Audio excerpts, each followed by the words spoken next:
Back to the Madrid Pundits, a channel for the Madridistas, by the Madridistas and of the Madridistas। अगर आप इस channel पे नए हैं, चैनल को सब्सक्राइब करें, इस वीडियो को लाइक करना एंड इस वीडियो को एंड तक जरूर देखना। सबसे पहले रियल मैड्रिड के बारे में बात करेंगे, उसके बाद वर्ल्ड कप में घुसेंगे। Real Madrid are linked with two players, Cody Gakpo and स्तानिस्लाव लोबोत्का। अभी कोडी गैक्पो का तो नाम हम काफी बार सुन रहे हैं, उसका 27 जीए हो चुका है वर्ल्ड कप में आते आते। एंड बट स्तानिस्लाव लोबोत्का कौन है? This guy is a Slovakian player जो कि इस समय नापोली में खेल रहे हैं। ये एक मिडफील्डर है जिनका constant comparison Modric, Xavi, cruise से किया जा रहा है। स्लोवाकिया में he is very very much hyped. He is a midfielder, एक डीप लाइन प्लेमेकर है। प्राइमरीली इनकी पासिंग काफ़ी अच्छी है। तो रियल मैड्रिड ने अपनी एक प्रॉब्लम को आइडेंटिफाई किया है गोइंग इनटू द सीजन। जब क्रूज टीम में नहीं होता है, जब एक डीप लाइन प्ले मेकर अपनी टीम में नहीं होता है, तो मैड्रिड स्ट्रगल करती है। अभी क्रूज की सिचुएशन के बारे में हमें ज़्यादा पता नहीं है कि क्या वो एक्सटेंड करेंगे या नहीं, बट रियल मैड्रिड ने ऑल्टरनेटिव्स ढूंढना ऑलरेडी चालू कर दिया है। जूड बेलिंगहम में कैसे पॉसिबिलिटी है, बट उनके लिए काफ़ी सारे क्लब्स आ रहे हैं। बट स्तानिस्लाव लोबोत्का के लिए सिर्फ एक क्लब है, रियल मैड्रिड। तो इसकी पॉसिबिलिटी मुझे काफ़ी हाईली लग रही है। स्तानिस्लाव लोबोत्का और रियल मैड्रिड आ सकते हैं।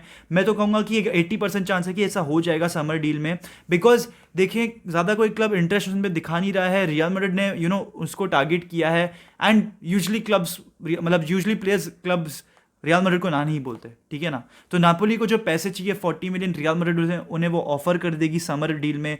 विंटर में तो थोड़ा सा मुश्किल है, आई डोंट थिंक नापोली जाने देगी उसको, बट ज़्यादातर एक समर डील की पॉसिबिलिटी ज़्यादा बनती हुई दिख रही है हमको। एंड वो समर में रियल मैड्रिड में आ सकता है। मैड्रिड उसको प्राइमरीली अपनी मिडफील्ड को स्ट्रेंथन करने के लिए ला रही है, बिकॉज आप देख रहे हो कि मॉड्रिच को सिर्फ 4 या 5 फुल 90 मिनट्स खिलाया गया है। उसके अलावा उन्हें ज़्यादा गेम टाइम मतलब ऑब्वियसली दिया गया है, बट उनको सब ऑफ किए हैं। Ancelotti is being very very careful with Luka Modric. उसके मिनट्स बहुत अच्छे से मैनेज किए जा रहे हैं। तो आप क्लियरली देख सकते हो कि वहां पर एक स्पॉट है। एंड वेल्वर्डे इस समय हमारा राइट विंगर है, तो आपके पास ज्यादा मिडफील्ड में डेप्थ नहीं है सेबायोस और कामाविंगा को छोड़ के, कंसिडरिंग द फैक्ट कि क्रूज और चुआमेनी आपकी मिडफील्ड है। एंड यहाँ पर क्रूज भी रिटायर होने का सोच रहे हैं, तो आपको अपनी मिडफील्ड को स्ट्रेंथन जरूर करना पड़ेगा। एंड यहाँ पर मैड्रिड ने एकदम स्पॉट ऑन डिसीजन लिया है। अगर इस प्लेयर की और बात करूं तो ये एक प्रेस रेजिस्टेंट प्लेयर है। बॉल रिटेंशन कर सकता है ये player. He can hold the ball very very well, technically gifted है।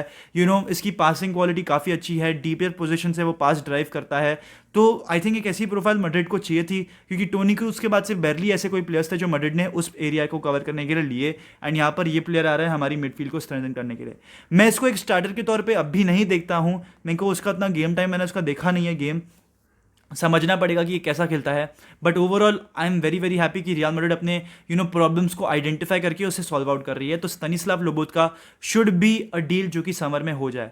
अब दूसरे प्लेयर की बात करते हैं, तो कोडी गैक्पो। अभी डेविड ऑर्नस्टीन कह रहे हैं that Real Madrid are monitoring Cody Gakpo situation, because यहाँ पर मैड्रिड अपनी दूसरी प्रॉब्लम को आइडेंटिफाई, आपको जैसा कि आप देख सकते हो, कर रही है। बिकॉज स्ट्राइकर एक ऐसी स्पॉट है जहाँ पर मैड्रिड वहाँ से करीम बेंजेमा नहीं रह पाए हैं हमारे साथ। उन्होंने 8-9 गेम मिस करे हैं 19 या 18 में से, ठीक है ना। तो आपको वहां पर एक उस पोजीशन को स्ट्रेंथन करना पड़ेगा, बिकॉज आपका सेकंड चॉइस या फिर बैकअप स्ट्राइकर मारियानो है, ठीक है। तो आपको कोडी गैक्पो जैसा प्लेयर लाना पड़ेगा। एंड कोडी गैक्पो एक ऐसा प्लेयर है जो कि बॉल के साथ काफी अच्छा है। He is very quick with the ball, efficient. And Netherlands के लिए इन द लास्ट 5 गेम्स उसने या तो एक गोल या तो असिस्ट निकाली ही है। तो कोडी गैक्पो एक ऐसा प्लेयर है जो इंटरनेशनल सीरीज में भी परफॉर्म कर रहा है, ठीक है ना। इस समय पीएसवी के साथ उसका कुछ 27 जीए है, if I am not wrong. 17 goals कुछ मारे हैं उसने, एंड 11 या 10 असिस्ट हैं उसकी टू हिज नेम कोडी गैक्पो। अब ऑब्वियसली वो नेदरलैंड्स में है, स्पेन में आएगा तो फुटबॉल बदलेगी, स्लाइटली टफर भी होगी, तो कैसे अडेप्ट करेगा वो हम नहीं जानते। But Cody Gakpo to Real Madrid, it is a possibility दोस्तों। मैं इसको रूल आउट नहीं करूंगा, बट इसका चांस मैं थोड़ा सा कम रखूंगा, बिकॉज इस रेस में काफी सारे और क्लब्स भी हैं। लिवरपूल इस रेस में शायद से घुस सकती है, ऐसा न्यूज आ रहा है। देयर इज मैनचेस्टर यूनाइटेड जो कोडी गैक्पो को चाहती है, चेल्सी कोडी गैक्पो को चाहती है। तो ऐसे प्रीमियर लीग से भी एक कॉन्क्रीट इंटरेस्ट है, ठीक है। तो कोडी गैक्पो के लिए लाना इतना आसान नहीं होगा, तो मैं इस डील को 55% तक ही मानूंगा कि मैड्रिड उसको ला पाएगी, ठीक है। अभी करीम बेंजेमा की सिचुएशन भी हमें देखने को पड़ेगी, बिकॉज अगर करीम बेंजेमा बस फिट हो जाते हैं तो कोडी गैक्पो का गेम टाइम एकदम लिमिट हो जाएगा। तो उस पर भी चीज़ें डिपेंड करती है। बट ये थी रियल मैड्रिड के बारे में बात। अब बात करते हैं वर्ल्ड कप के बारे में। तो सबसे पहले यार, आज मेसी अर्जेंटीना का गेम है। This is the do or die game for Argentina, because अगर ये गेम वो हार जाती है ना, तो अर्जेंटीना समझ लो वर्ल्ड कप के बाहर हो जाएगी। And nobody, even Ronaldo fans don't want भाई कि मेसी वर्ल्ड कप से बाहर हो जाए इतनी जल्दी, वो भी, ठीक है। तो I really really want Argentina to win this game. And अभी भी मैं पॉसिबिलिटी रूल आउट नहीं करूंगा। सऊदी अरेबिया टेबल पे टॉप है, मैंने माना, ठीक है। बट पोलैंड अगर सऊदी अरेबिया को हराती है तो पोलैंड टेबल पे टॉप पे जाएगी, ठीक है ना। एंड अगर आज अर्जेंटीना मैक्सिको को हराती है, तो अगर अच्छे गोल डिफरेंस हराती है, बट ऑब्वियसली मुझे लगता नहीं कि ऐसा हो पाएगा, बिकॉज ओचुआ है गोल में, he is made for the world cup gravy है वो, ठीक है। ओचुआ है गोल में, देखते हैं कितने गोल मार पाते हैं। बट अर्जेंटीना अगर आज एक अच्छा गोल डिफरेंस मेंटेन करती है अगेंस्ट मेक्सिको, तो अर्जेंटीना सेकंड हो जाएगी, मतलब वर्ल्ड कप क्वालिफिकेशन के चांस तो बढ़ ही जाते हैं वैसे भी। एंड समहाउ आप एक्सपेक्ट करो कि अगला जो मैच वीक होगा इस ग्रुप में, अर्जेंटीना पोलैंड को हरा दे, and somehow Mexico Saudi Arabia को हरा दे, तो आपको दिखेगा कि अर्जेंटीना टेबल टॉपर्स हो जाएंगे with 6 points and with a good difference, तो फिर वो फर्स्ट आ सकते हैं अपने ग्रुप में। बट देखना ये पड़ेगा कि अगर फ्रांस अपने ग्रुप में फर्स्ट आए तो फीफा ऐसी कुछ बचकान हरकत ना कर दे कि अर्जेंटीना को सेकंड करके राउंड ऑफ 16 में आपने अर्जेंटीना फ्रांस करा दिया और एक बहुत बड़ी नेशनलिटी को या फिर एक टीम को बहाल कर दिया, नैया पार करा दी उनकी।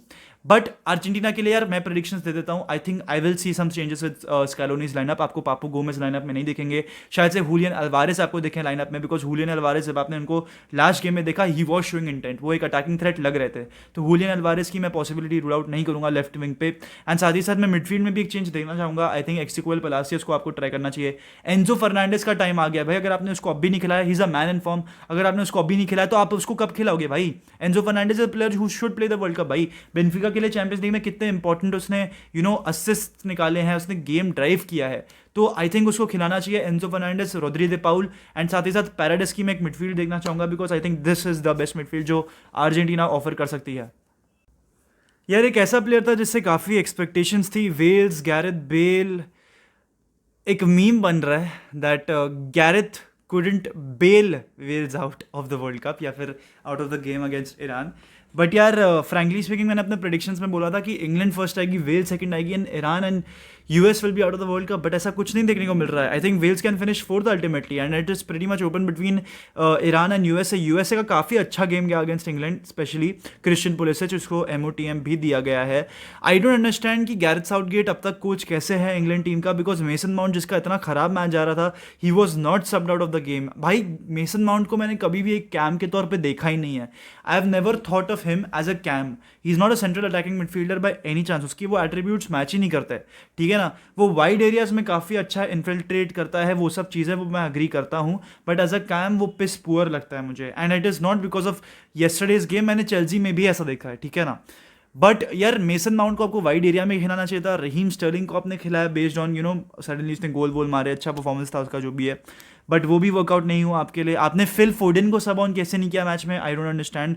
फिल फोडेन आपके लिए बहुत ही इंपॉर्टेंट प्लेयर है। आई थिंक आपकी टीम में जो एक बहुत ही वर्ल्ड क्लास कैम है वो फिल फोडेन है, एंड आप उसको उसकी पोजीशन पे नहीं खिला रहे हो, तो I don't even understand that. साथ ही साथ आपने ट्रेंट अलेक्जेंडर आर्नल्ड को भी सब ऑन नहीं किया। आपको गोल्स चाहिए थे, किरियन ट्रिपियर का भी एक अच्छा गेम नहीं गया है, तो आपने ट्रेंट अलेक्जेंडर आर्नल्ड को सब ऑन करना था, बिकॉज उसकी क्रिएटिविटी काफ़ी इंपॉर्टेंट रहती है लिवरपूल के लिए। एंड यहाँ पर भी वो क्रॉसेस डाल के शायद से केन को गोल पड़वा देता, बट वो भी कुछ नहीं हो पाया। तो यार इंग्लैंड के लिए आई जस्ट डोंट नो कि क्या होने वाला है, ऑल्दो आई स्टिल प्रेडिक्ट कि इंग्लैंड फर्स्ट आएगी अपने ग्रुप में, because they will beat ultimately Wales को, बिकॉज वेल्स से तो कुछ इंटेंट लग ही नहीं रही है भाई। वेल्स पता है एक ऐसी टीम है जो कि काफ़ी कंफ्यूज्ड है। वो क्रॉस कभी कभार किया, फिर मूर को डालने जाते हैं या फिर वो बॉल देते हैं गैरेथ बेल को to make things happen, but दोनों ही के दोनों प्लेयर्स कुछ नहीं कर पा रहे हैं at this moment. And frankly speaking Wales for me will finish fourth in this group. I think Iran will finish third. US second आएगी and first आपकी England आएगी obviously because of their GD. But यार honestly यार मतलब Wales ने तो disappoint कर दिया यार। मतलब I was expecting Wales to have quite the run, but there is nothing from that side. तो ऑनेस्टली पता नहीं और क्या बोलूँ। बट यार विद दिस, अगर आप वीडियो एंड तक देख रहे हैं, डू लेट मी नो कि आपको अर्जेंटीना मेसी के बारे में क्या लगता है। हाला मद्रिद, इना दमास, हास्ता एल फिनाल, वामोस रियाल, सू।